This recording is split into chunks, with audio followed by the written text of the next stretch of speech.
Bismillahirrahmanirrahim. Bismillahirrahmanirrahim. Alhamdulillahirabbil alamin. Arrahmanirrahim. Maliki yaumiddin. Iyyaka na'budu wa iyyaka nasta'in. Ihdinas siratal mustaqim. Siratal ladzina an'amta 'alaihim ghairil maghdubi 'alaihim waladdallin. Amin. Alhamdulillah. Thumma alhamdulillah nahmaduhu wa nasta'inuhu wa nastaghfiruh. A'udzu billahi min syururi anfusina wa min sayyiati a'malina. Man yahdihillahu fala mudilla lahu wa man yudlil fala hadiya lahu. Asyhadu an la ilaha illallah wahdahu la syarika lah wa asyhadu anna Muhammadan abduhu wa rasuluh. Ishrah li sadri wa yassir li amri wahlul 'uqdatam min lisani yafqahu qawli. Subhanaka la ilma lana illa ma 'allamtana innaka antal alimul hakim. Allahumma arinal haqqa haqqan warzuqna ittiba'ah wa arinal batilan batilan warzuqna ijtinabah. Allahumma a'inna ala dzikrika wa syukrika wa husni ibadatik. Amin. Amma ba'd. Alhamdulillah. Pertama-tamanya kita seperti biasa panjatkan setinggi-tinggi kesyukuran pada Allah SWT kerana Allah SWT memberikan kita peluang ruang pada pagi ini untuk teruskan sesi mingguan kita lah. Setelah last week kita tak ada sebab kita join sesi gabungan tu. Tapi Alhamdulillah dapat lagi Allah suruh pada pagi ini. Yang keduanya kita panjatkan selawat dan salam kepada Nabi SAW, kepada seluruh ahli keluarga baginda, kepada sahabat, kepada tabi'i, tabi'un tabi'in dan orang-orang yang mengikuti mereka bi ihsan ila yaumiddin. Saya pernah kongsi beberapa kali tentang hadis ni, tetapi just remind lah kan. Satu kali tu Nabi SAW menyahut menjabat tangan Muaz bin Jabal. Nabi macam pegang tangan Muaz, dia pun cakap apa? Wallahi inni uhibbuka fillah. Wahai Muaz, sesungguhnya aku ni mencintai engkau kerana Allah SWT. Ini satu metod dakwah dan tarbiyah Nabi yang sangat unik kan. Dia sangat mesra dengan sahabat-sahabat dia dan tidak segan untuk mengatakan dia tu menyayangi sahabatnya kerana Allah SWT kan. Bahkan satu sunnah lah kita menyebut-nyebut kecintaan kita kepada kawan-kawan kita ni yang syar'i itulah yang dilandasi kerana Allah SWT. So lepas Nabi cakap macam tu, Nabi pun kata dekat Muaz, wahai Muaz, jangan lupa kan, setiap kali fi dhuburin solat, setelah engkau selesai solat, maka kau bacalah doa ni, zikir ni kan, yang berbunyi Allahumma a'inni ala dzikrika wa syukrika wa husni ibadatik. Ataupun kalau kita baca ramai Allahumma a'inna ala dzikrika wa syukrika wa husni ibadatik.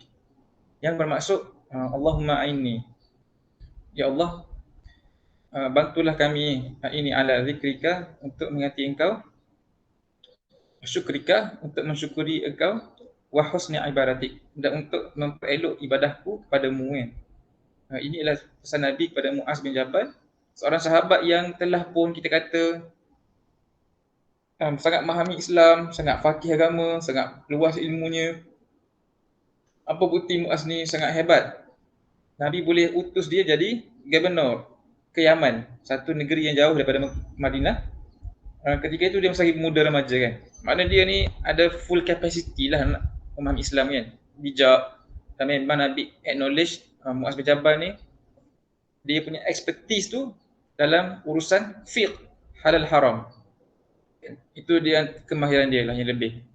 Tetapi walaupun sahabat seperti Muaz macam ni, Nabi tetap memberikan peringatan sangat basic, iaitu mintalah pertolongan daripada Allah Ta'ala untuk zikrika, mengingati dia, mensyukuri dia, dan juga husni ibadatik, untuk memperelokkan ibadah engkau padanya kan. So 3 benda ni lah yang kita sebenarnya dituntut untuk buat hari-hari kan. Mengingati Allah Ta'ala, mensyukuri nikmat-nikmat Allah Ta'ala, dan juga kena sentiasa memperelok ibadah kita kepada Allah SWT. Dan kita tak mampu nak buat 3 benda ini melainkan dengan kita meminta pertolongan daripada Allah SWT kan. So sangatlah pentinglah peringatan ni supaya kita sentiasa mesti dengar bunyi phone tu kan. Ketak.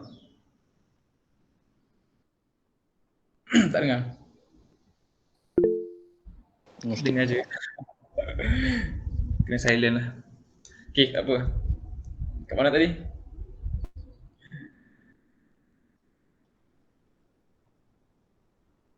Yang kita kena memintalah pertolongan daripada Allah SWT untuk bantu kita kan, mengingatinya, mensyukuri dia, dan juga memperelok ibadah kita kepada Allah SWT. So pesanan yang sama sampaikan pada semua orang, juga pada diri sendirilah.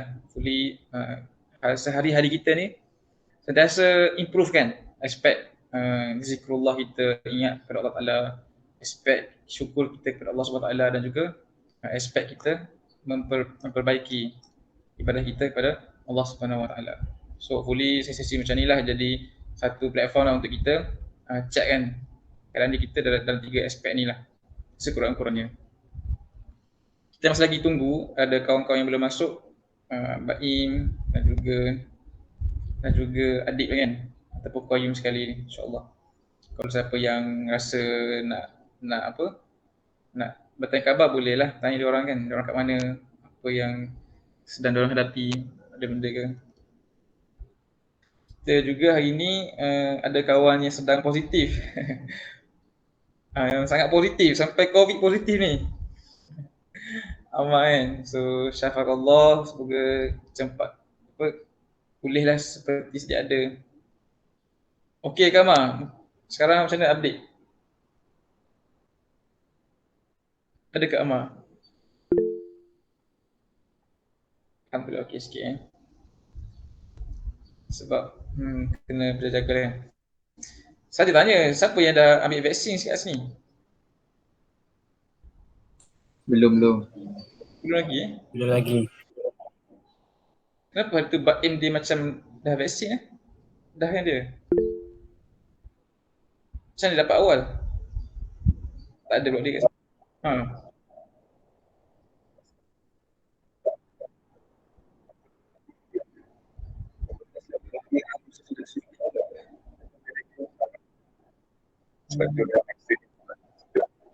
Boleh ikut Najmi sebab dia kat Selangor.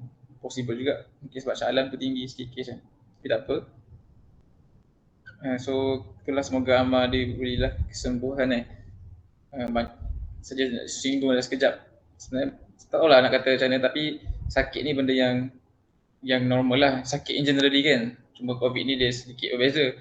Tapi bila Allah bagi sakit ni, satu peluang lah untuk kita bermuhasabah. Kan nak sabar muhasabah. Tapi sebenarnya ada ganjaran lah sebalik ujian kesakitan yang diberikan oleh Allah SWT. Kita juga ada beberapa benda yang menarik ataupun peristiwa penting hari ini, meraihkan ulang tahun Amirul Irfan yang ke-18. Ke dah 19 lah? 19 lah hari ni kan? 19. Alhamdulillah. Sweet 19. So ni lah, selamat ulang tahun. Semoga terus barakah. InsyaAllah. Kita jemput lah Amirul Irfan bagi ucapan. InsyaAllah. Kalau ada lagi pengumuman lain mungkin boleh beritahu lah. Ada nak bagi kad kahwin ke apa kan. Pagi ni kita akan ngaji sikit. Kita sama-sama akan membaca beberapa ayat daripada surah yang ke-23, surah Al-Mu'minun. Kemudian kita akan sambung dengan perbincangan hadis insya-Allah.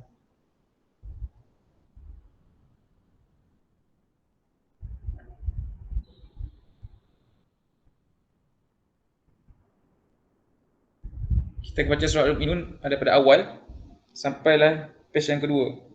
So ada 27 ayat. Kita semua ada 9 orang. Seorang baca 3 ayat kan. Boleh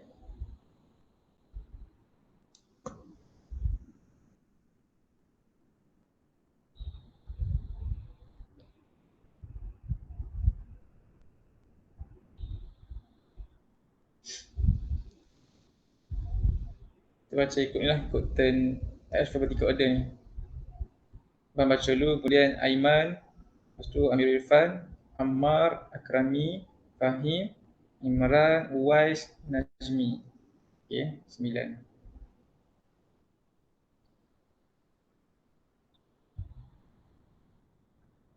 Seorang baca 3 ayat daripada awal. Dah jumpa dah?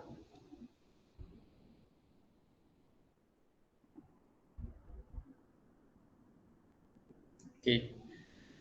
A'udzubillahi minasyaitonir rajim. Bismillahirrahmanirrahim.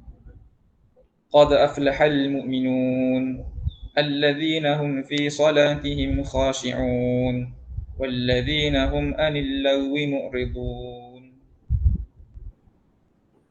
والذين هم للزكاة فاعلون والذين هم لفروجهم حافظون إلا على أزواجهم أو ما ملكت أيمانهم فإنهم غير ملومين.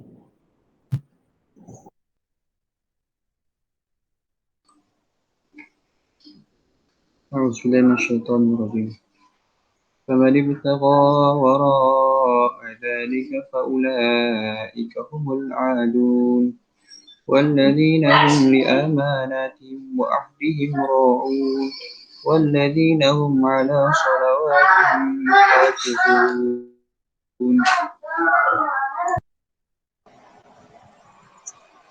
بسم الله الرحمن الرحيم. أولئك هم الوارثون الذين يرثون الفردوس هم فيها خالدون. ولقد خلقنا الإنسان من سلالة من طين.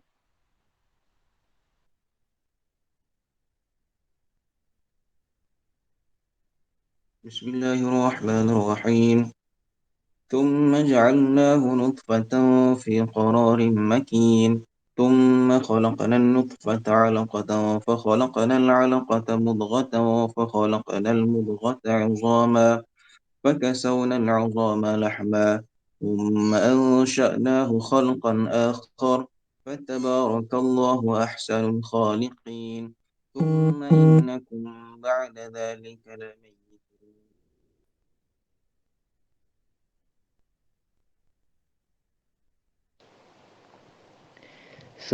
ثم إنكم يوم القيامة تبعثون ولقد خلقنا فوقكم 7 طرائق وما كنا عن الخلق غافلين وأنزلنا من السماء ماء بقدر فأسكناه في الأرض وإنا على ذهاب به لقادرون. أعوذ بالله من الشيطان الرجيم. فأنشأنا بكم به جنات من نخيل وأعناب لكم فيها فواكه كثيرة ومنها تأكلون وشجرة تخرج من طور سيناء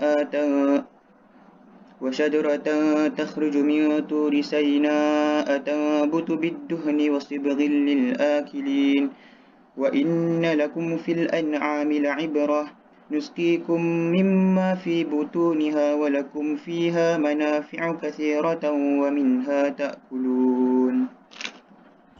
كثيرة. أعوذ بالله من الشيطان الرجيم. وعليها وعلى الفلك تحملون ولقد أرسلنا نوحا إلى قومه فقال يا ق- ولقد أرسلنا نوحا إلى قومه فقال يا قوم اعبدوا الله ما لكم من إله غيره أفلا تتقون. فقال الملأ الذين كفروا من قومه ما هذا إلا بشر مثلكم يريد أن يتفضل عليكم ولو وأنزل ملائكة ولو شاء الله أنزل ملائكة ما سمعنا بهذا في آبائنا الأولين.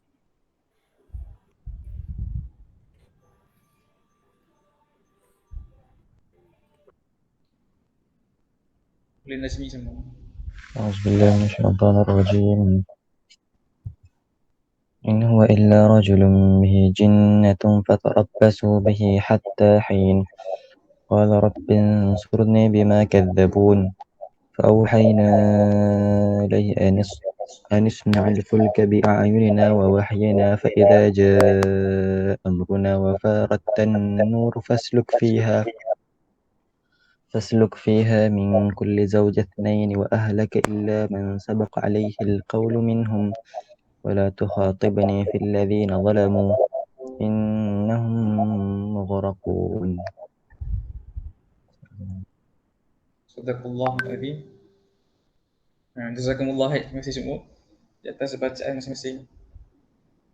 Kita bacalah beberapa ayat daripada surah Al-Mu'minun tadi. Surah yang ke-23 kan. Surah ni mungkin kita selalu jugalah dengar kupasan, terutama daripada page yang pertama tu. Tapi tak apa, kita tengok terjemah dulu, nanti kita bukalah untuk berkongsi ibrah-ibrah daripada surah Al-Mu'minun ni.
Adakah nak share dulu?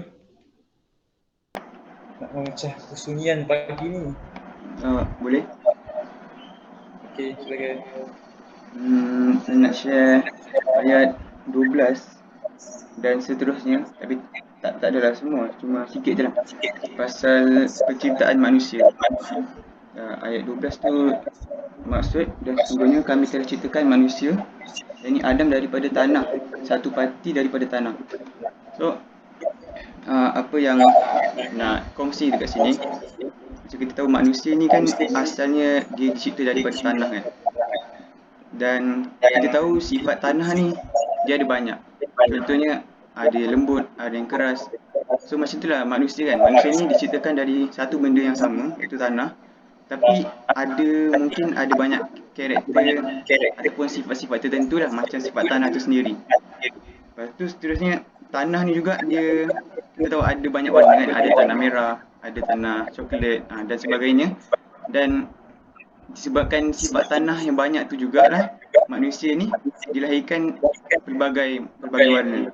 Mungkin kita nampak dekat bahagian Afrika tu semua ada yang kulit gelap, dekat bahagian US tu ada yang kulit putih. Sebab itulah, sebab manusia ni dia berkait rapat dengan bahan yang dia diciptakan, iaitu tanah. Dan sekali pasal dekat dengan tanah juga, sebab manusia ni kan berasal dari tanah. So manusia ni dia punya keperluan juga kebanyakannya berasal dari tanah juga. Contoh tanaman sendirilah, padi ke, buah, semua berasal dari tanah. So nak menunjukkan hari ni kita semua manusia yang diciptakan daripada tanah ni, sifat-sifat kita ni sangat hampir lah dengan tanah tu sendiri. Dan ayat seterusnya dalam tu Allah ada sebut juga pasal proses penciptaan manusia, di mana manusia ni dia punya kronologi daripada nutfah, alaqah, mudghah, izam, lahmah. Lepas tu lahirlah satu ahsani taqwim, iaitu satu makhluk yang sebaik-baik ciptaan kan. So pengajaran dekat sini yang saya boleh bawa, kita semua ni walaupun berbeza latar ataupun ada keturunan dan darjat yang mungkin orang kata berbeza lah dengan manusia yang lain, tapi kita kena sedar bahawa kita ni semua berasal daripada satu benda yang sama, iaitu tanah. So dalam kehidupan kita kenalah sentiasa merendah diri dan jangan takabur, sebab kita ni just dari tanah je. Itu juga. Tapi saya ada soalan. Kita ni sebenarnya dari tanah ke dari air mani? Okey, itu je. Jazakallah Imran kongsi kan. Which yang penting tu last kan, yang point yang betul. So kita ni semua dari tanah lah kan. Dari tanah asalnya. So air mani tu kira proses untuk kesinambungan lah. Tapi asalnya kalau ikut Al-Quran memang daripada tanah lah. Dia punya parts of the body tu kan. Sebab kita mula dekat situ. Cuma baguslah point tu kan. Maksudnya kita kena ingat lah bahawa kita semua datang dari tanah. Dan ada beberapa makhluk dekat dunia ni berkongsi feature kita, iaitu binatang dan juga tumbuhan kan. Makhluk-makhluk lain mungkin taklah jin ke, bintang-bintang ke, tapi binatang tumbuhan ni dia dekat dengan manusia. Baru setengah ulama menulis kalau manusia ni dia tidak buat sudah hidup dia tu, mereka ni digelar sebagai haywaniah kan. Sebab sama dengan haiwan lah, makan, bersumber sama, reproduktif seperti haiwan. So dekat sangat kita dengan haiwan. Kalau kita ni tidak serve purpose yang Allah Ta'ala telah ditetapkan bagi kita, tidak ada beza kita dengan haiwan kan. Sebab sangat dekat kita dengan mereka.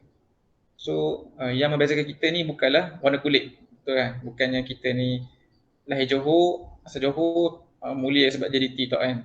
Ataupun sebab kita ni sekolah agama ke tak. Ataupun sebab kita ni keturunan diraja ke tak juga kan. Semuanya asal bertanah lah yang pelbagai. Mungkin setengah orang warna kulit dia cerah sikit kan, cabang gelap sikit. Mungkin orang cerah, dia lain semua cerah-cerah lah kat sini kan. Tapi di sisi Allah itu tak penting kan. Yang penting adalah bila kita balik, apa yang kita bawa untuk kita persembahkan kepada Allah SWT. So itu nak beri peringatan lah kepada kita kan. Tidak mengangkat-angkat rupa paras yang telah pun Allah Ta'ala takdirkan bagi kita. Tidak ada orang yang boleh pilih dia nak lahir tu dalam colour macam mana kan. Kalau boleh pilih mungkin dah pilih colour yang brown ke, rambut blonde ke kan. Tapi tak boleh. Lahir dia macam ni, macam mana kan. Sebab itu mengubah ciptaan Allah pun kira berdosa kan. Okay kan, baik-baik. Siapa lagi nak share?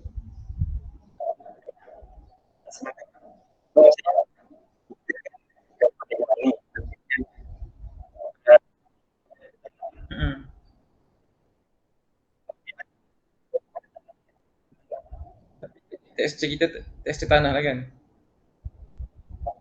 Air mani tu sekadar proses reproduction, kesinambungan dia kan.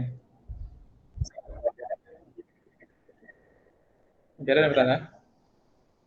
Tapi satu soalan tu dia taklah matter sangat kan. Yang keduanya, kita dapat tanah lah sebenarnya. Tapi proses penerusan tu dia adanya air mani tu kat tengah-tengah tu.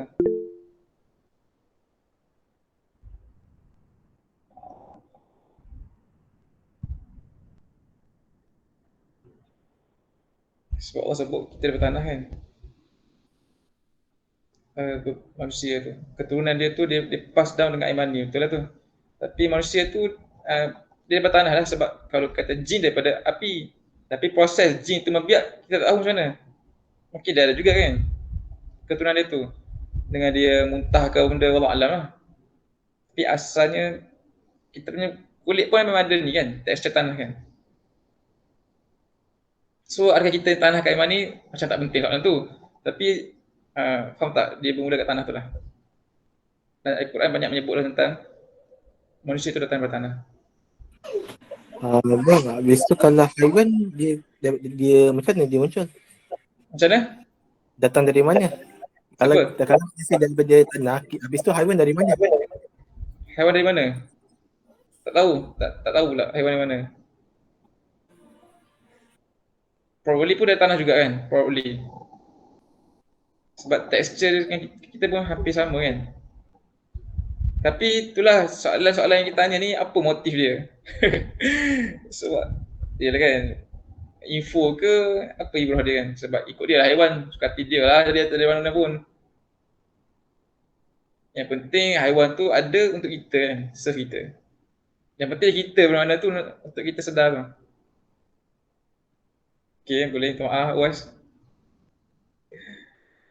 Ada siapa lagi nak share?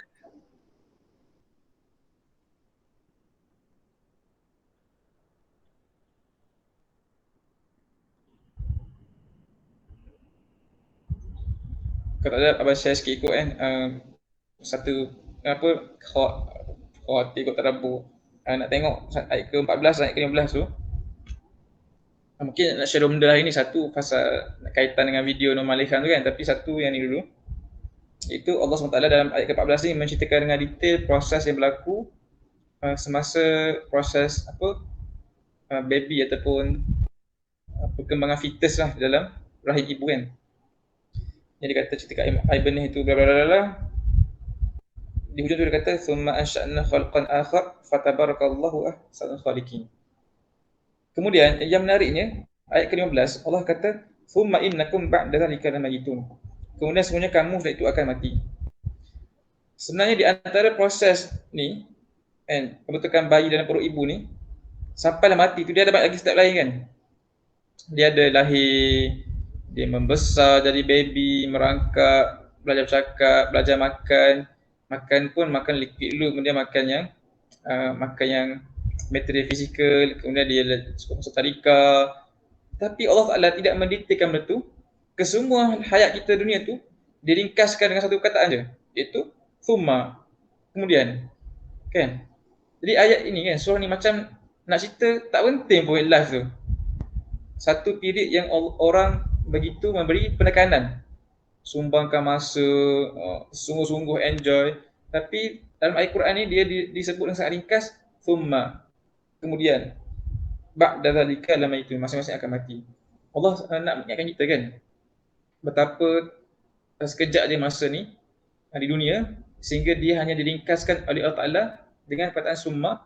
Tapi Allah mendetailkan proses-proses yang kita percaya tu, proses kelahiran, dalam bayi, kemudian kebangkitan kan. Allah nak suruh kita ni zoom kepada benda-benda tu kan, yang patutnya benda-benda yang membangkitkan iman ni lah kita fikir lebih kan. Maknanya kita ni dekat dunia ni sekejap sangat lah, sampai tidak worth it untuk Allah detailkan dalam ayat Quran ni kan.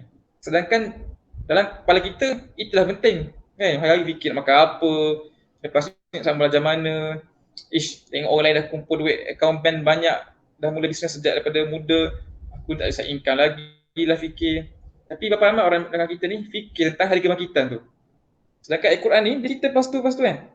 Innakum yaumal qiyamati tub'atsun wa laqad khalaqnakum sab'a. Allah nak suruh kita ni fikir benda lain, fokus kat benda lain. fokus dekat beriman pada benda gaib, dan fokus membuat persiapan menghadapi hari-hari kebangkitan. Sebab hidup ni sangat ringkas, sangat sekejap, kan? Tetapi alam gaib itu ataupun alam kebangkitan tu mungkin selama-lamanya. Memang selama-lamanya pun. Dia kalau boleh share kan, siapa sempat tengok video yang Abang share itu, yang Ustaz Khamar Salam tu, tapi dah tak ada video tu kan. Jangan nak lukis sikit, dia buat graf yang menarik lah rasa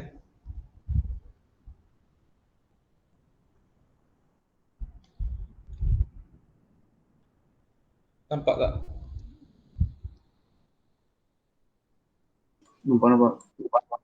Kalau kita boleh buat graf timeline kan. Mak tak tahu lah. Ni adalah T kan. T masa lemak tu kan. Okay, ni pula adalah graf ni. Kemunculan manusia dekat dunia ke apa kan. Kemunculan manusia lah. Dapat alam ke kan. Katalah ni dunia kan. Sorry ke dunia. Masa lah kan. Sorry. Kata manusia punya perjalanan. Kita ni ini muncul kat dunia. Pentas dunia kan. Saya kutuk suka guna perkataan pentas ni. Dulu kita ni tak ada tau. Duduk kat alam roh. Kan? Alam roh. Tiba-tiba kita pun naik atas. Lahir. Sekejap turun balik. So ni apa ni? Sampailah habis kan? So ni adalah kita panggil alam. Ada alam barzah.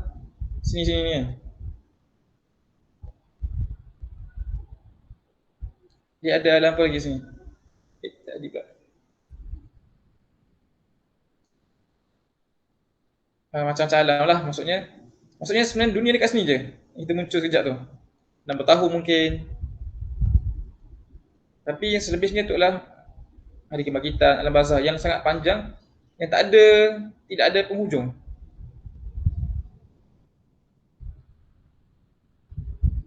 Tapi sekejap muncul ni, dia sangat penting tau. Sebab apa kita buat dekat sini menentukan apa kita dapat dekat alam sini ni. Cuma ramai orang bekerja untuk sini, untuk enjoy kat sini kan. Sini juga. Nak ada rumah besar mungkin, sampai boleh buat benda yang tidak elok, nak bersenang-senang dekat dunia.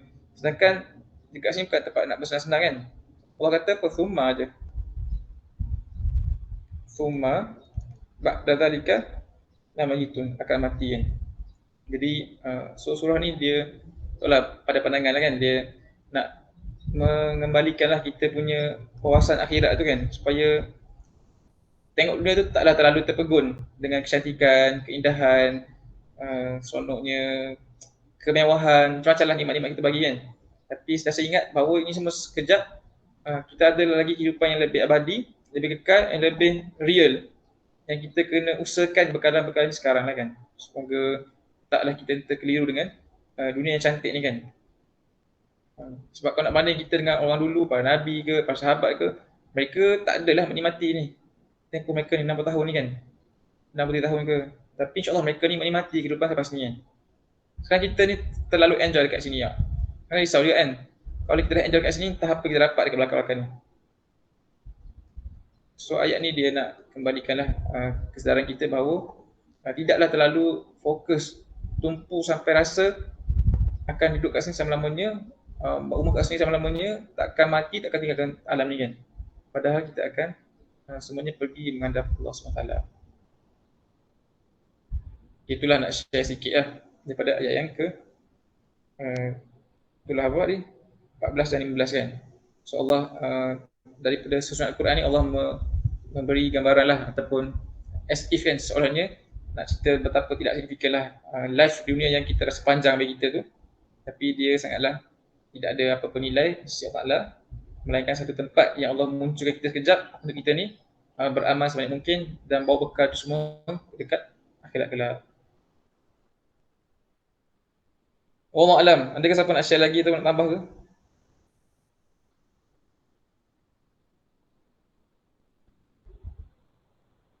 Saya tak ada. Tak ada. Ke dah jadi mood insaf lah. Minta maaf. Nak tambah sikit. Silakan. Yang ayat ketiga, dan orang yang menjauhkan diri daripada perbuatan dan perkataan yang tidak berguna.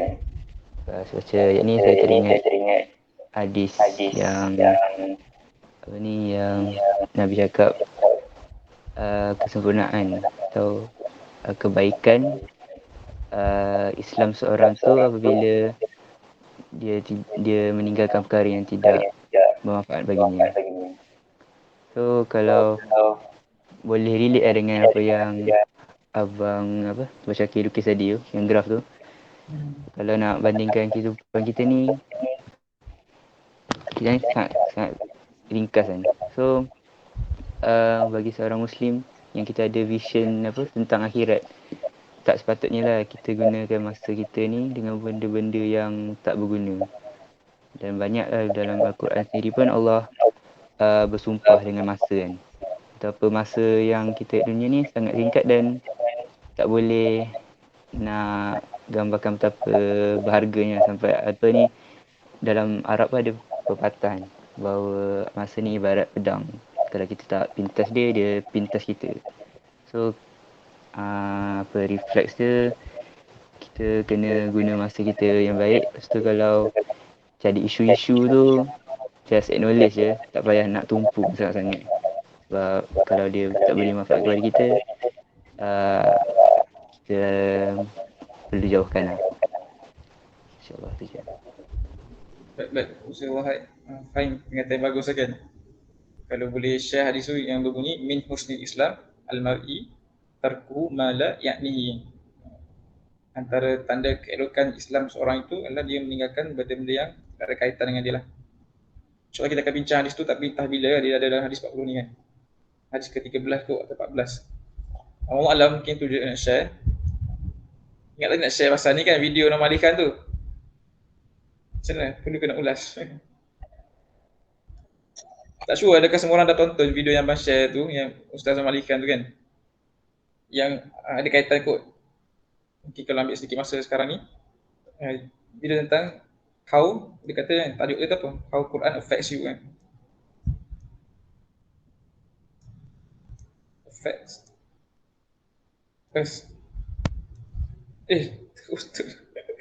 Betul guna ni.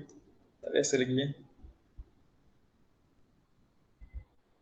Tapi kalau kita boleh tengok dalam video tu, dia sedang Ustaz Malik Khan ni dia menarik lah, dia pandai kan menyampaikan Quran tu dalam bentuk yang mudah difahami, praktikal dan humorous juga dia kan. Jadi kalau kita tengok video tu, dia sedang cerita bagaimana Quran ni dia buat perumpamaan. Quran ni ada kaitan dengan perbandingan Quran dengan hujan kan. Dengan hujan. Sebenarnya benda ni betul. Bukan betul, maknanya apa? Bila Allah SWT memperlakukan, menjadikan adanya fenomena-fenomena dekat alam ni kan, dia ada kaitan dengan kita kan, yang kita perlu ambil dan tadabbur. Hujan, kenapa buah-buahan ni berwarna-warni. Kita kalau fikir surface, sebab ni warna ni supaya orang monyet makan, monyet pergi jauh. Ni warna ni sebab menarik. Dan macam ni, itu kalau kita fikir macam tu je kan, kenapa Allah jadikan buah kelapa tu ada sponge yang boleh terapung dekat sungai. Kita fikir supaya dia boleh disperse dan boleh hidup kat tempat lain. Bila dia mengalir tu, dia bolehlah ditanam kat tempat lain. Kalau kita fikir macam tu je, kita tak rasa pokok kelapa tu ada kaitan dengan kita. Kita hanya merasakan kelapa tu terciptakan oleh Allah Ta'ala. Hebatnya penciptaan Allah Ta'ala fikir macam mana nak pastikan pokok kelapa tu boleh tersebar jauh dengan dia travel bila dia dibawa oleh air tu kan, dibawa oleh arus tu. Tapi sebenarnya ciptaan-ciptaan ni dia kena relate dengan kita kan. Mesti ada mesej kita lah. Lepas tu para ulama ni cuba mengkaji alam ni dan relate kan. Setengah orang kaji kenapa, apa kaitan Allah cipta tanam-tanaman ni dia pelbagai-bagai warna, pelbagai rasa, tapi daripada sumber sama, tanah yang sama, air sama, tapi mereka ni membuahkan buah-buah yang pelbagai rasa. So ni antara kajian-kajian lah yang macam mana kita nak relate fenomena alam ni dengan diri kita kan. So antaranya lah kalau ikut Ustaz Norman Ali Khan ni dia dalam video tu dia ulaskan kaitan di antara Al-Quran dan hujan, which ada beberapa persamaan lah. Antaranya apa? Nampak tahu ni apa kat sebelah tu? Dengar ke? Tahu lah dia gaduh ke apa ni. Kita dengar repair rumah weekend ni. So apa siapa tengok video tu? Apa persamaannya?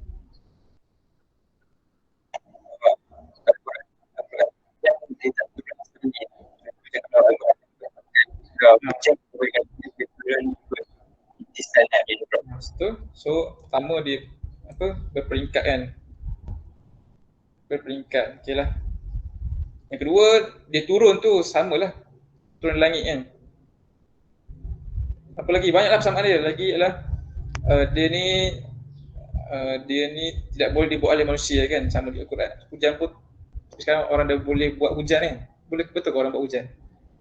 Cuma orang boleh buat ialah pembenihan awan. Dia turun untuk purify kan. Function Quran tu purify our hearts. Sama hujan ni dia turun untuk purify juga kan udara. Kemudian dia boleh menyuburkan tanah. Yang ni dia menyuburkan hati. So ini benda pertama lah persamaan di antara hujan dan Al-Quran. Dalam ayat Quran Allah sangat banyak cerita tentang hujan. Yang minta kita kaji apa kaitan dengan kita. Antaranya Allah sebut dalam surah ni, dan kami turunkan hujan dari langit dengan sukatan yang tertentu serta kami tempatkan dia tersimpan di bumi. Semuanya kami sudah tentu kuasa menyelamatkan dia. Kemudian kami tumbuhkan untuk kamu dengan air itu kebun-kebun dan anggur. Kamu beroleh dalam kebun-kebun itu buah-buah yang banyak. Dari kebun-kebun itulah kamu beroleh rezeki di depan kami. Masya Allah. So satu fenomena yang sebut tentang kebun-kebun ataupun kesan bila hujan turun, Allah takdirkan dengan kuantiti tertentu pada tempat tertentu, maka terbentuklah kebun-kebun yang banyak manfaat daripada orang ramai. So kita tengok pada Quran ya. Bila Quran ni turun kan dan turun pada manusia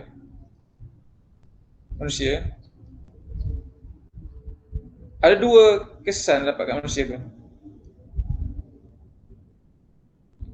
Okey, contoh kita start dengan hujan dulu lah, hujan. Hujan turun boleh faham ke? Alamak. Tak sure lah faham tak faham Hujan turun kat tanah Nampak ke lukisan ni? Nampak. So dia ada dua efek kata Ustaz Norman Ali Khan tu. Apa efek dia? Satu dia jadi forestation, dia kata kan. Ataupun hutan lah. Hutan ni dia manfaat. Dia boleh bagi O2, stabil tanah. Okay. Tapi bentuk kedua kesan tanah daripada hujan ni dia dapat pertanian. Dia kata kat situ plantation kan atau cultivation disebut kan. Itu dia boleh memenuhi keperluan manusia tu. Nak kangkung ke, nak sayur, padi, anggur, apa lagi? Apalah keperluan manusia kan. Which keperluan ni sangatlah spesifik, sangat tersusun, sangat bersasar. Yang mana hutan kita tak dapat nak provide semua ni. Tetapi pertanian yang tersusun ni lah boleh memenuhi kan. Sampai kalau dia punya pertanian tu sangat well organised, boleh pula menjana pendapatan hasil yang tertentu. Tapi apa beza dua proses ni, dua kesan ni? Dekat mana beza dia? Perlu usaha. Yang ni tak perlu usaha.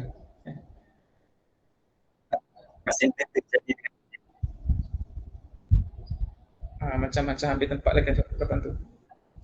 Penjagaannya yang rapi. Macam mana? Penjagaannya rapi macam jaga betul. Okay. So dalam konteks hutan ni dia tak perlu petani kan. Tak perlu orang yang kena jaga hutan. Adakah orang jaga hutan? Yang dia berbaja silam hutan. Tak adalah kot. Tak sekolah kalau ada kan. Jaga dalam konteks nak bagi penceroboh masuk tu adalah kan. Ranger tu yang jaga supaya orang tak ceroboh. Tapi jaga tumbuh hutan, berbaja kat hutan tak ada kot. Kan? Hutan kan. Tapi kalau pertanian dia memerlukan petani. Dalam ayat ini Allah kata apa? Kami turunkan wa anzalna minas sama air itu biqadarin, dengan kadar tertentu. Kadar tertentu dan tempat yang tertentu kan, sebab disimpan air itu kat tempat itu. Kadar air itu. Sebenarnya siapa yang kontrol kadar air itu kalau dekat konteks tanah ni? Konteks pertanian ni. Dia petani kan? Tak faham. Maksudnya macam ni. Semua benda berlaku kerana Allah Ta'ala, musabab dia. Tapi al-asbab dia actually petani yang kontrol. Disebabkan petani yang kontrol air, berbaja, dapatlah ayat berikutnya tu pelbagai buah-buahan yang kamu nikmati tu. Kebun, tanam anggur. So bila hujan turun dan juga petani tu mainkan peranan, ambil air hujan, siram pada tempatnya, maka dia dapat menghasilkan macam ni, efek dia. Satu efek daripada hujan. Itu buah-buahan yang boleh dinikmati semua orang. Adanya role yang dimainkan oleh petani kat sini. Dengan dia buatlah farming tu. Tapi eventually semua dah daripada Allah. Sebab Allah yang takdirkan betul laku kan. Cuma adanya al-asbab petani tu yang dia buat tindakan-tindakan ni, maka daripada tanah tu datanglah pertanian yang beri kesan pada manusia. Okey. Sekarang ni dalam video tu Ustaz Malikan cuba relatekan dengan apa pula kesan Al-Quran bila turun pada hati manusia. Okey, faham tak pasal petani tu? Ke tak faham? Apa keadaan tu? Faham. Faham kan? InsyaAllah faham kot Kalau tak faham nanti tengok balik video tu lah. So bila Quran turun pun ada dua kesan. Satu, manusia jadi baik biasa kan dia kata kan. Dia jadi baik lah. Dia dapat material untuk ubah diri dia tu berterusan contohnya. Macam mana? Dia dengar ceramah ke, ceramah Quran ni kan, YouTube ke. Tapi satu lagi, kalau manusia tu ada satu peranan dekat sini kan, seperti mana petani tu mainkan peranan, tapi konteks manusia kita tak panggil petani, kita panggil apa pembimbing kot kan. Dia guide manusia ni macam mana dia nak ambil benefit daripada Al-Quran tu supaya dia bukan sekadar jadi macam ni, tapi dia jadi somebody kan. Okay, Quran tu boleh develop dia jadi macam ni. Dia jadi hebat, lawyer Quran. Dia boleh jadi orang yang tegak agama. Dia boleh jadi orang macam ni. Banyaklah kesan-kesan yang akan jadi pada dia kerana pembelajaran Al-Quran dia tu lebih tersusun, terbimbing kerana adanya yang dimainkan oleh pemimpin ni. Dalam konteks tu Ustaz Nur kata circle tu lah. Tapi sebenarnya dia lebih luas pada tu kan. So ini berlaku dalam kita cuba nak buat kan, dalam tarbiyah yang ada metodologi lah, yang ada contoh nak kaitkan analogi juga. Contoh keadaan, katalah dua orang pelajar ni pelajar A kat sini, pelajar B. Kata ni Najmiyah, ni Amir Irfan lah. Dua-dua nak jadi doktor tau. Tapi Najmi ni dia dapatlah bekalan-bekalan buku biologi, YouTube biologi, flyer doktor ke tentang medik. Dia baca sendiri, dia pun sam dia macam lamsam lah, sendiri punya suka kan. Lepas dia baca buku-buku biologi selama 5 tahun, dia boleh tak jadi doktor?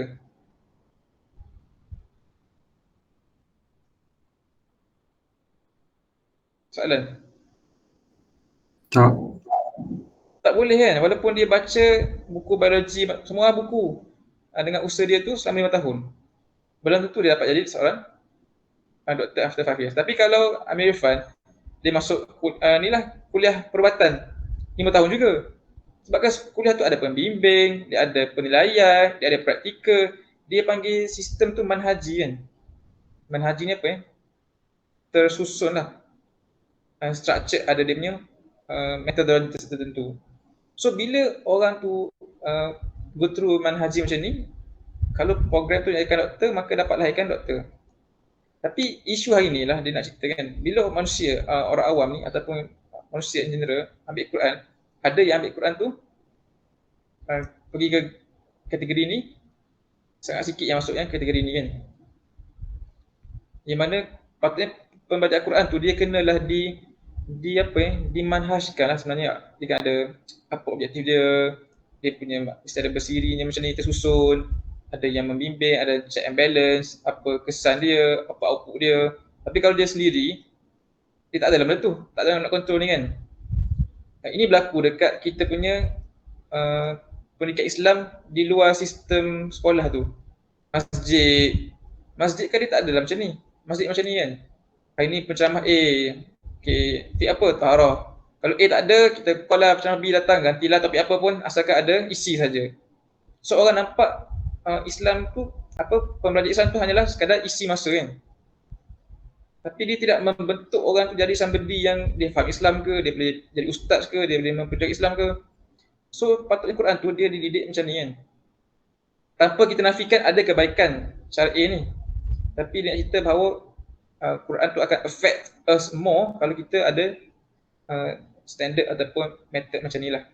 Which kita cuba nak buat macam tu sekarang kan. Sebabnya bila Allah Ta'ala cerita tentang para sahabat Nabi kalau kita bertengok surah Al-Fathu, surah Al-Fathu ayat ke-20 9 ya. Surah ke-48. Kita seorang-seorang baca.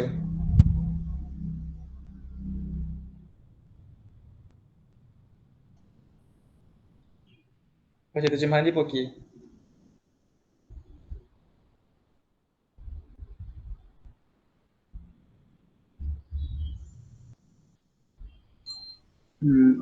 Saya baca.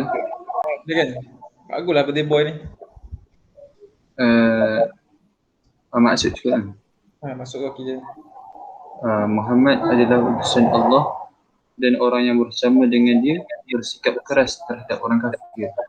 Tetapi berkasih sayang terhadap sesama mereka. Kamu melihat mereka rukuk dan sujud mencari kemuliaan Allah dan keredaannya. Pada wajah mereka kelihatan tanda-tanda bersujud. Demikianlah sifat-sifat mereka, yakni yang diungkapkan dalam Taurat, dan sifat mereka, yakni yang diungkapkan dalam Injil, iaitu seperti benih yang mengeluarkan tunas. Kemudian tunas itu semakin kuat lalu menjadi besar dan tegak lurus di atas batangnya. Tanaman itu menyenangkan hati penanamnya kerana Allah hendak menimbulkan perasaan tidak senang hati pada orang kafir, yakni dengan sebab kekuatan orang mukmin. Allah menjanjikan kepada orang yang beriman dan mengerjakan kebajikan di antara mereka keampunan dan pahala yang besar. Jazakallahu sangat menarik kan dalam ayat ni Allah SWT membuat perumpamaan para sahabat tu seperti benih tu kan.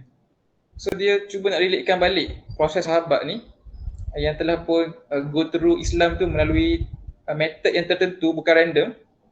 Sama seperti para petani yang telah pun bercocok tanam dengan method tertentu juga. Dan akhir sekali sahabat-sahabat ni kenapa Allah sebut macam tu, pentingnya mereka lalui proses tu supaya mereka ni menjadi orang-orang yang boleh memenuhi ciri-ciri yang sebut tadi kan. Asyidda al-kuffar ruhama bainakum tara'um ruk'an sujadan dia bertahu nafadhan minallah sampai habis kan. Kemudian mereka juga ni apa? Menjengkelkan orang kafir kan. Tapi orang Islam kalau dia ambil Islam tu apa yang kita panggil alakat kan. Beladai sikit, free feeling. Dia tak ada method tertentu, tersusun. Dia tak dapat tu. Dari macam para sahabat tu. Yang complete dia punya tarbiyah tu kan. Cuma melengkapi semua aspek.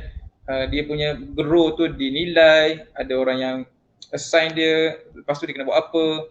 So ini benda yang kita kekurangan lah kan, sebab kesedaran tu tak ada lah dalam kalangan kita untuk cara kita berislam tu mungkin belum kita sampai tahap tu lah.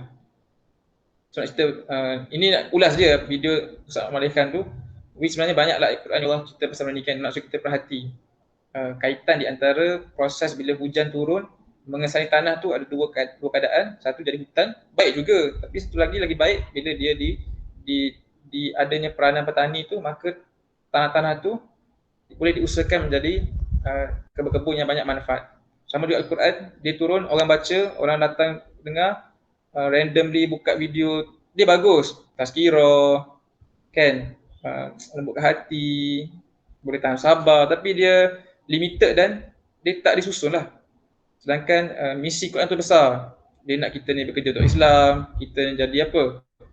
Orang yang perjuangkan Islam di mahkamah, perjuangkan Islam di sekolah, perjuangkan Islam di dapat kita kerja kan. So orang-orang ni perlu dibentuk dengan proses tertentu lah, seperti mana para sahabat dibentuk oleh Nabi SAW. Dia tak boleh buat dengan random sekali kan, yang tak tersusun tu. So tu Allah sedikit review video tu. Kalau tak setuju nanti boleh share lah. Siapa yang belum tengok boleh tengok lah. So insyaAllah kita sekarang ni nak cubalah apply benda ni kan, semana kita mampu kan. Waktu kita nak bukanlah menilai, tapi kita bukan sekadar datang ni nak isi masa kan, kena ada macam tu lah nak betulkan mindset kan. Kalau saya rasa dia datang di kod ni sebab dia free bagi ni dan nak dengar pengisian saja, itu kurang tepat lah kan. Kalau kita datang nak dengar pengisian, mungkin banyak lagi kita boleh buka YouTube tu yang lagi bagus lah misi kan. Tapi kita sedang membina diri kita ni ada objektif yang besar lah. Kalau kita ni jadi doktor, kita nak bina doktor yang ada ciri-ciri macam ni kan. Kalau kita ni nanti jadi apa, supaya semua kita ni dekat career mana pun kita ada nanti, kita jadi orang yang bawa Islam tu, bukan saja konteks individu, keluarga, masyarakat, dan suatu nanti kita nak bawa Islam tu seluruh alam kan. Seperti para sahabat ni lah, yang mereka ni dididik oleh Nabi tu dengan spesifik task masing-masing tu ada kan, bukannya random. Allah alam, panjang dah pula minta maaf.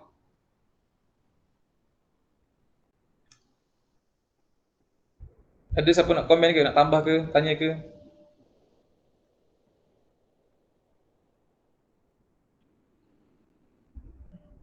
Tak ada Boleh ke nak sambung sikit hadis tu? Ke dah tak sesuai? Risau tak tahu semua orang punya penerimaan macam mana. Okeylah. Boleh je. Okey. Saya ada kelas bahasa Arab pukul 11 nanti. Pukul 11 suku? 11. Kita akan habis before that insyaAllah. Okay. Normally kita ada 11 kan? I'll try my best and to end the session just before 11 lah. Tapi kalau tak sempat, feel free to dismiss yourself. Okay, insyaAllah kita nak sambung pada pagi ini. Nak sambung melihat ataupun tengoklah beberapa pelajaran pada hadis Arba'in An-Nawawi yang telah pun disusun oleh Al-Imam An-Nawawi rahimahullah. Hari ini kita masuki hadis yang ketiga. Okay, hadis yang ketiga. Hadis yang ketiga ni dia adalah apa ya? Konten dia tu ada pada hadis yang kedua kan, kalau kita ingat. Sebab hadis yang kedua, Nabi bercerita tentang Jibril datang kepada Nabi bertanya, apa itu Islam, apa itu iman, apa itu ihsan, dan jelaskan tanda-tanda kiamat. So dalam hadis tu dah ada pun part hadis 3 ni. So kenapa Imam Nawawi masukkan juga hadis ni? Maknanya dalam hadis yang ketiga ni, dia bukan nak cerita Islam tu apa. Bukannya nak cerita benda sama. Mesti ada benda lain yang dia nak highlight, yang dia bawakan hadis ni. Faham ke? Kan? Dan benda itu penting sebab hadis ketiga ni menjelaskan lagi apa itu Islam, apa itu ad-din yang telah pun disebut sebelum ini, tapi kali ini dia lebih detail, lebih ada side lain lah yang dia akan buka penjelasan kita apa itu agama. Yang pertama. Yang keduanya, kita belajar bahawa kita tidak boleh membuat kesimpulan kepada agama ke satu benda tu dengan berpada satu nas. Tidak boleh kita ambil satu hadis, kita pun simpulkan based on hadis ni sekian-sekian. So Imam Nawawi sedang ajar kita satu konsep. Kita ni kalau kita nak simpulkan satu benda tu, kesimpulan, kita kena membaca beberapa rujukan, beberapa pandangan, beberapa nas-nas, barulah kita boleh buat kesimpulan umum. Ni macam ni kan.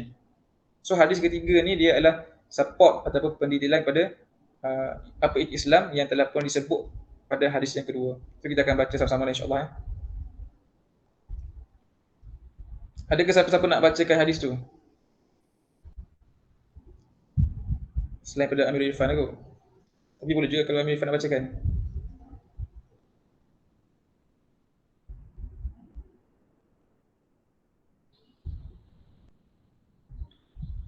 kitab belah tak ada orang baca. Jadi al-hadis al-thalith an Abi Abdurrahman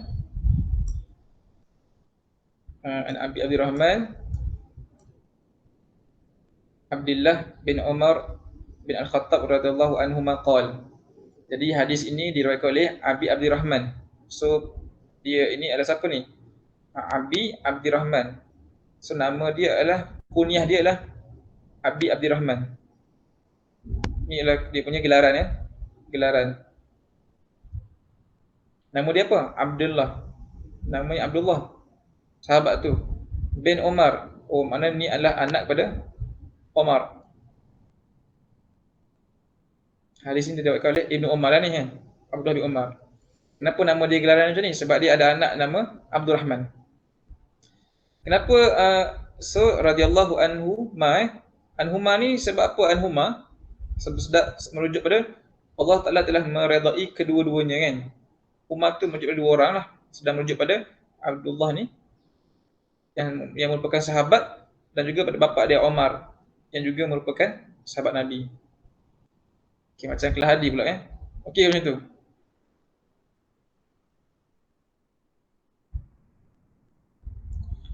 Boleh gerak? Boleh. Okey. So dia berkata lah. Dia nak share sikit lah kan. Siapa nak share sebelum ni? Kenapa dalam sahabat-sahabat Nabi ni ramai sangat ada nama anaknya Abdullah kan?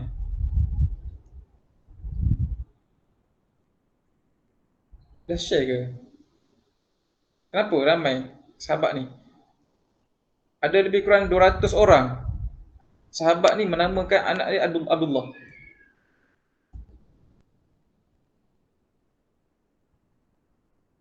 Ada tahu maksud apa? Tak pernah share bukan kat sini lah. Share kat tempat lain kot. Dia ada 4 orang Abdullah yang famous. Dia panggil Abadillah Al-Arba'ah. 4 orang Abdullah yang utama. Ibnu Umar, Ibnu Mas'ud, Ibnu Abbas dan Ibnu Zubair. Tetapi ada ratusan nama anak sahabat yang Abdullah. So mesti confused kan? Abdullah, semua Abdullah. Tapi soalnya kenapa sahabat ni cenderung menamakan nama anak mereka Abdullah? Itu soalan yang perlu saya sendirilah. Boleh tak macam tu? Biasalah kan. Jawapan tu boleh share nanti dalam grup. Okay, so ke nak jawapan sekarang? Sekarang. Kerana memang ada hadis Nabi menyebut nama yang paling Allah sukai ialah Abdullah dan Abdul Rahman. Tengok Abdullah bin Umar ni kan, nama dia Abdullah, dia namakan dia apa? Abdul Rahman. Kita dapat belajar kat sini sahabat ni, apa sifat mereka ni? Sangatlah beramal dengan hadis. Sampai tahap menamakan anak pun ada sandarannya kan. Walaupun nama anak nama apa pun okey kan. Fahim ke Alexandria ke sekarang nama pelik kan. Dian lah sekarang ni macam-macam lah. Moses ke, mesti ada huruf X dan nama anak kan. Ada huruf Z, baru grand. Tapi sahabat Nabi subhanallah kan, mereka bukan sekadar hafal hadis Nabi untuk diriwayatkan, tapi mereka betul-betul apply. Nanti boleh tak siapa-siapa carikan nama yang paling Allah sukai? Abdullah Abdul Rahman. Siapa rajin boleh cari hadis tu, nanti share. Maknanya mereka ni betul-betul belajar hadis ni bukan nak tahu. So kita kena ada mindset macam tu kan. Kita nak apply ni. Dalam setiap ruang hidup yang kita boleh apply, kita cuba apply lah apa yang Nabi sebutkan. Tak Najmi atau 11 cari hadis tu Okay. Kemudian dia kata, Sami'tu Rasulullah SAW yaqul bunil Islam alal khams syahadati alla ilaha illallah wa anna Muhammad Rasulullah wa iqamus salati wa ita'uz zakah wa hajjul baiti wa saumu ramadhana rawahu Tirmizi wa Muslim. Tadi abang ceritakan hadis ni dah ada dalam hadis yang kedua. Tetapi ada sedikit perbezaan. Kalau kita perasan dia ada 2 perbezaan. Apa perbezaan tu? 2 tu. Betul. Satu susunan. Lagi apa?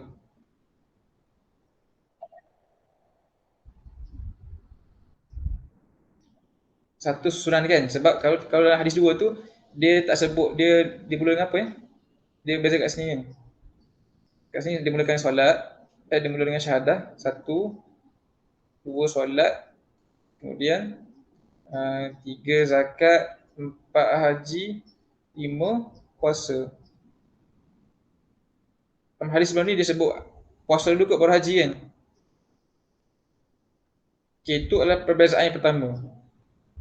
Which dia taklah begitu penting kita nak kaji kenapa Nabi ni menyebutkan benda ni dulu dan menyebut ni kemudian. Sebab dia tak adalah, tidak ada mukjizat lah dari segi sunan. Tapi perbezaan kedua ni penting. Perbezaan kedua ni adalah perbezaan apa? Perbezaan bunia ni. Perkataan bunia. Perkataan bunia ni lah menyebabkan hadis ni perlu untuk explain further kepada hadis 2 tu.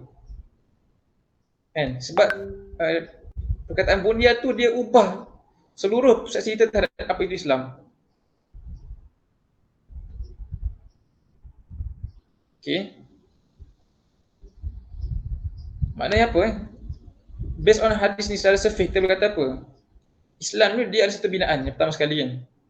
Sebab Nabi kata bunia tu, okay, kita masuk sorry. So bunia tu dia kata apa? Dibina Dia dibina. Maknanya Islam dibina bunia Islam atas 5 perkara. Kalau hadis 2 kata al-Islamu an tashhada ila Allah wa anna Muhammadar Rasulullah, itu hadis kedua. Islam itu engkau nak saksi sekian-sekian. Tapi hadis ketiga ni dia macam membetulkan persepsi. Kalau kita rasa Islam tu 5 perkara tu silap. Sebab hadis 2 ni kata apa? Islam ni, hadis 3 ni dia explain further. Islam ni adalah 1, 2, 3, 4, 5. So dia adalah atas ni. Ni adalah Islam. Bukannya ni. Ini adalah tiang-tiang sahaja. Tak ada orang buat rumah, buat tiang piling tu, lepas tu dia kata ni adalah rumah saya. Tak kan? Dia mesti ada tiang, lepas tu rumah tu mesti ada dinding, ada bilik, ada pintu, ada atap. Barulah dia kata hadza baiti, ini rumah saya. So kalau orang hadis ni nak betulkan kefahaman bahawa 5 benda tu bukan Islam lagi. Dia barulah tiang-tiang. Tapi Islam tu lagi besar, dia adalah binaan. Binaan yang didirikan atas 5 benda tu. Tapi 5 benda ni penting. Sebab dia adalah foundation Islam. Dan setiap foundation tu dia ada support sistem Islam yang besar atas tu. Kalau runtuh mana-mana ni, akan efek lah sistem Islam yang besar tu kan. So, tu adalah poin hadis ni sebenarnya. Nak cerita tentang, okay, habis lah. Faham lah kan? Nak betulkan kita punya mindset bahawa Islam tu bukan 5 perkara tu, tapi lagi besar. Apa Islam besar tu? Besar lah kan, dia ada politik, ekonomi, sosial. Cuma 5 perkara tu adalah tiang-tiang dia, di mana kalau orang tu ada 5 tu, dia tak kata lagi dia dah sempurna Islam dia kan. Ada orang rasa dia telah pun lengkap Islam dia rasa dia telah pun serve sebagai seorang Muslim yang committed sebab dia dah serve 5 perkara ni. Tak kan? Dia baru buat tiang pada agama. Jadi Islam ni sebenarnya dia adalah satu binaan yang besar. Dan binaan-binaan ini memerlukan foundation yang kukuh kan. Tak sure lah dari segi kalau kita ada engineering, lagi tinggi binaan kita, lagi dalam kita punya piling kan. Betul tak? Siapa boleh endorse? Belajar ke ni? Sekarang belum belajar lagi kan. Tapi kalau belajar civil engineering, makin tinggi binaan tu, makin dalam kita punya cerucuk tu dengan tanam. Nanti Safari boleh tengok kan macam mana proses pembinaan KLCC. Dikatakan dia punya apa kedalaman tu 180 meter kan. Hampir separuh daripada ketinggian KLCC tu. Dalaman cucuk tu. Sebab makin tinggi makin dalam. Jadi Islam ni lagilah tinggi binaan dia kan. Sebab kita nak sampai ke tahap ustaz satu alam, nak kuasai dunia kan. So setinggi mana kita nak Islam tu naik, sedalam itulah kita perlu kuatkan foundation tu. Jadi kita masyarakat. Kalau solat tak strong, akan runtuhlah binaan Islam tu. Kalau tak strong zakatnya, tak strong foundation tu kan, runtuhlah kekeluargaan. Kekeluargaan tu satu binaan nak. Aspek-aspek lain sosial runtuh kalau tak strong part-part yang foundation ni kan. Sistem ekonomi tak akan runtuh kalau zakat tu tak settle kan. Akan runtuhlah sistem umat Islam ni kan kalau haji-haji ni tak settle strong kan. So itulah nak cerita bahawa Islam tu binaan lagi besar, tapi foundation dia adalah paling perkara tu lah. Setiap perkara tu dia jadi foundation kepada sistem-sistem Islam yang sangat besar tu. Itu perkara yang pertama. Yang keduanya, bila dia kata Islam tu dibina, siapakah yang akan membinanya? Adakah Allah Ta'ala akan membinanya? Tak kan? Betul lah. Sebenarnya semua benda ni berlaku kerana Allah Ta'ala, tetapi again dia adalah orang-orang yang akan dibina menjadi batu-batu Islam tu. So Nabi SAW bukan sekadar menyebut Islam tu dibina, tapi Nabi membina orang supaya menjadi batu-batu buat Islam tu. Di mana pada orang itulah adanya pembinaan Islam tu kan. So kita sedang bincang ni, pentinglah pembinaan manusia tu kan. Manusia tu kena dibina dengan Islam yang kukuh ni, barulah dia boleh bawa Islam tu tinggi kan. Sejauh mana kita membina diri kita dengan foundation Islam ini, sejauh itulah kita boleh bawa Islam ni. Kalau orang tu dia punya foundation dia lemah kan, so campak dia dekat alam pekerjaan dia boleh gugur. Dia mula nampak gaji besar, ada perempuan-perempuan datang, kawan-kawan ajak pergi club, so dia akan hilang lah sebab foundationnya lemah kan. So sejauh mana kita nak buat Islam dalam kita, sejauh mana kita nak nafas Islam tu lama di tangan kita, sedalam itulah kita perlu mempersiapkan pembinaan diri kita lah kan. Sebab dia adalah tentang pembinaan. Kita tengok hadis ni punya beberapa pelajaran lah. Ini tak penting pun. Surah kat atas ni, Rasulullah SAW menyamakan Islam dengan bangunan yang kukuh dan tegak di atas tiang-tiang yang mantap. Pernyataan ni pertamalah kan, Nabi kata Islam itulah bangunan yang kukuh, tegak di atas tiang-tiang yang mantap. InsyaAllah betul kan. So Islam tu satu binaan yang kukuh yang boleh mempertahankan. Bila Islam kukuh kan, dia akan mempertahankan orang-orang yang berada di sebalik Islam tu.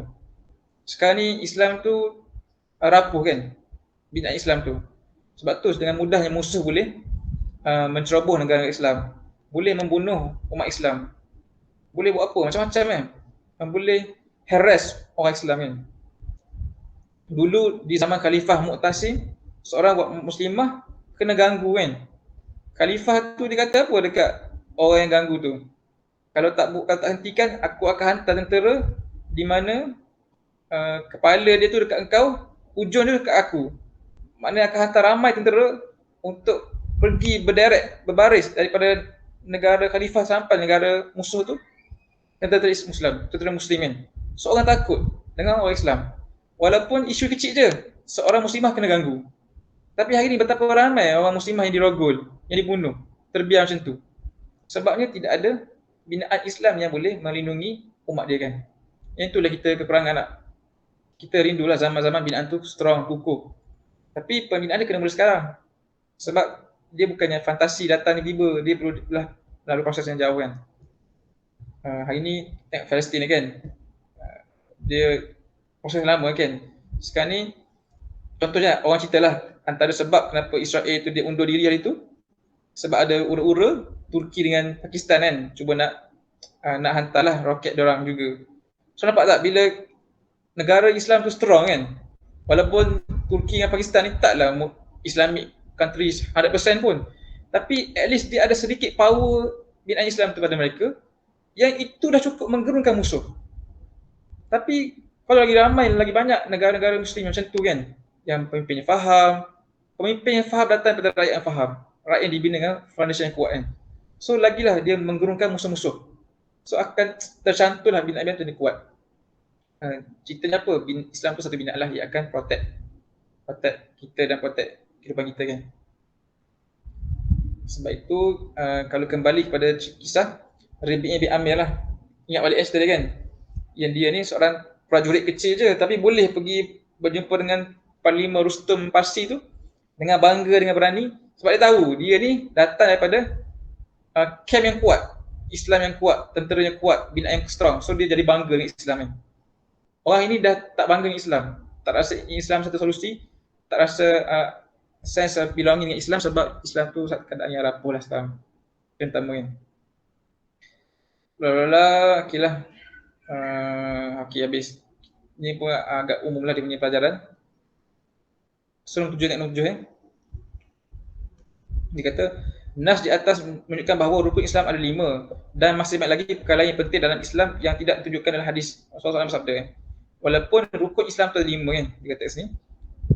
Tapi rukun ni barulah tiang-tiang. Tapi masih banyak lagi perkara yang penting dalam Islam yang tidak ditunjukkan hadis ini. Rasulullah SAW sabda apa? Al-iman bid'un wa sittuna syu'bah. Iman itu terdapat 70 lebih cabang. Maknanya banyak lagi lah elemen Islam tu yang kita kena tahulah untuk kita tegakkan kan.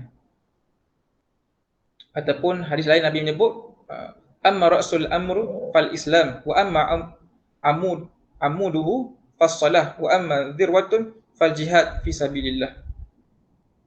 Itu dia kata apa? Adapun kepala segala urusan adalah Islam. Tiangnya adalah solat dan kemuncak tunggaknya adalah jihad di jalan Allah Taala. Hadis sahih mengikut syarah Bukhari Muslim. So itulah kita kata binaan Islam tu lagi besar lah daripada sekali 5 tu kan. Tiang dia mungkin solat. Tapi apa zirwatun dia tu? Sanamih fal jihad kan. Dia punya bumbung dia tu apa? Yang paling tinggi adalah jihad jalan Allah Taala kan. Yang mungkin tak sebut dalam hadis tu. Tapi dia juga ada elemen yang penting dalam Islam. So kita tengok sedikit lagi lebih kurang 5 minit nak cerita berapalah ibrah daripada fiqh yang kita boleh ambil daripada hadis ni. Pertama dia kata analogi Islam ibarat rumah dengan tiang dan bangunan sangat berguna dalam menangkis kefahaman yang silap terhadap Islam.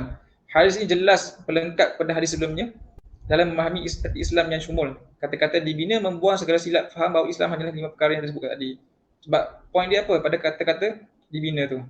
Pada perkataan bunia tu kan. Sebab Islam tu adalah dibina. Dia mestilah dibina di atas. So dia bukanlah 5 perkara tu. Kenapa Islam dibina atas 5 perkara tersebut? Kerana 5 perkara tersebut mewakili 5 asas penting dalam kehidupan manusia ni. Kita cerita ni kan. So nak highlight kat poin kelima ni, perlunya asas dalam tarbiyah kita lah. Tarbiyah perlu dimulakan dengan asas kefahaman dan keyakinan dan bukannya perbuatan dan amaran yang kering yang tidak dimengerti. Mutalak atau permulaan dalam tarbiyah adalah dibina dengan betul dan mantap sebelum seorang mutarabi bergerak dalam amal seperti Islam. So dia cerita kat sini kan, kalau Islam tu perlu dibina, adanya pembinaan, sama juga manusia pun, kita ni pun ada proses pembinaan kan, yang ada tiang-tiang ni lah yang kita kena go through bahawa kita ni boleh jadi orang yang insyaAllah istiqamah dalam Islam kan. So sedikit pelajaran pada hadis yang ketiga yang menjadi pelengkap ataupun penjelas pada hadis yang kedua. Yang nak betulkanlah kefahaman kita dan orang ramai yang rasa Islam tu 5 kan. Which majority orang ingat 5 tu lah. Macam kita kan, masuk Islam satu benda. Contoh kita pergi nak jadi student JMI kan, dia ada berapa rukun. Kena isi borang, dapat offer letter, sekian-sekian. Tapi once kita masuk jadi student JMI, dia ada apa? Komitmen datang kan. Kena datang kelas, sekian-sekian. Tapi orang ini, mereka ingat mereka cukup dengan 5 perkara tu kan. Padahal hadis ni nak betulkan bahawa 5 tu barulah asas yang kita kena tanam kuat. Itu pun masih longgar lagi kan. Kalau umat kan. Itu pun nak kena diperkuatkan. Dan Islam tu masih besar lah. Dia lah binaan yang besar lah. Kita kena ada mindset Islam satu binaan yang besar. Kena buka minda kita dan orang lain bahawa dia satu binaan. Kalau Islam tu binaan yang besar yang berdiri tegak, nanti insyaAllah kita akan menikmatilah keamanan, ketenangan, kesejahteraan bila binaan itu berdiri tegak dengan besarnya, dengan bangganya kita kan. Kita akan perolehilah kenikmatan-kenikmatan bila ada binaan tu. Tapi sekarang kita tak dapat nak enjoy benda tu sebab binaan tu belum bertegak lagi kan. Dalam konteks keluarga ke, masyarakat ke, kenegaraan ke, tak ada lagi binaan yang nak protect kita kan. Sebab tu orang rasa fragile dengan Islam. Orang lebih prefer ambillah cara barat, belajar dengan barat macam nak mendidik anak-anak kan. Belajar dengan barat macam mana nak dapatkan tips-tips belajar ke, tips-tips parenting ke, tips-tips pusat keuangan. Sedangkan semua adalah Islam. Tapi sebab Islam tu belum lagi di-establish, orang tak nampak lah. Boleh ke tu Islam ni kan? Dulu bila Nabi tegakkan binaan Islam tu di Madinah, orang berdoyong-doyong masuk Islam. Sebab dia nampak, binaan ni telah pun berdiri teguh di Madinah. aspek-aspek lainnya kuat kan. Wanita dia terpelihara, anak-anak terpelihara, jihadnya kuat, ekonominya bagus, dia boleh kalahkan Yahudi. Orang rasalah benda tu kan. So kita kena fikir kan, sekarang ni apa kita kena buat apa? Pertama, pembinaan diri kita lah. Yang kedua, kita kena fikir in 5 years, in 10 years, kita yang dekat mana dalam binaan Islam tu? Dekat aspek mana kita nak menyumbangkan untuk kita melengkapkan binaan Islam tu? Dan dekat aspek mana Islam perlu sebenarnya supaya kita boleh berada di situ dan sumbangkan. Ikut keadaan sekarang kan. Setiap sahabat ni mereka adalah satu binaan. Satu batu-bata yang komplement binaan tu kan. Tak semua sahabat ni ada keistimewaan ataupun kepakaran yang sama. Ada yang boleh menunggang kuda, ada yang pakar manah. Dalam perang Nabi susun ikut kemampuan masing-masing. Sebab itu binaan kan. Ada sahabat seperti Zaid, dia ni Zaid ke siapa yang Nabi suruh pergi belajar bahasa Hebrew tu? Zaid kan? Nabi utus pergi belajar bahasa Hebrew selama 12 hari je. Ada yang kata 17 hari. Daripada tak tahu apa, dia boleh kuasai bahasa tu 17 hari, bayangkan. Sebab memang dia ada kehebatan tu. Kita tak pernah dengar hadis tu? Cerita tu. Nanti cari lah sahabat tu. Najmi cari siapa nama sahabat tu. Rasanya Zaid lah. Tapi tak pasti Zaid bin Harisah ke Zaid bin Thabit. So dia hantar. Setiap mereka ni cari ruang mana mereka boleh sumbangkan untuk bina Islam. Ada sahabat seperti tadi kita sebutkan, Muaz bin Jabal, dia memahami ataupun pakar dalam halal haram. So dia pakar bab tu. Orang seperti Omar, kehebatan dia mungkin pada kepimpinan lah, sebab dia ni diketakuti, dihormati. So dia develop bab tu. Ada sahabat yang mahir dalam hukum faraid. Zaid jugalah. Siapa lagi? Ada sahabat Nabi kata, likulli ummati amin wa aminin li hadhihi ummah Abu Ubaidah al-Jarrah. Setiap umat itu adanya amin, iaitu penjaga amanah. Orang yang amanah yang menjaga amanah. Dan penjaga amanah bagi umat ini adalah Abu Ubaidah al-Jarrah. Maknanya orang yang amanah zaman Nabi itu Abu Ubaidah al-Jarrah. Setiap mereka ni adanya kepakaran dan mereka sumbangkan untuk bina Islam. So kita kan kena carilah kat mana kita boleh develop kebolehan kita tu untuk disumbangkan Islam. Dan kita kena analisa juga sekarang Islam perlukan apa supaya kita boleh mengisilah kekosongan-kekosongan berkenaan. Wallahu alam. Cukup sedikit pada hadis yang ketiga lah sebelum kita tangguh. Ada soalan ke?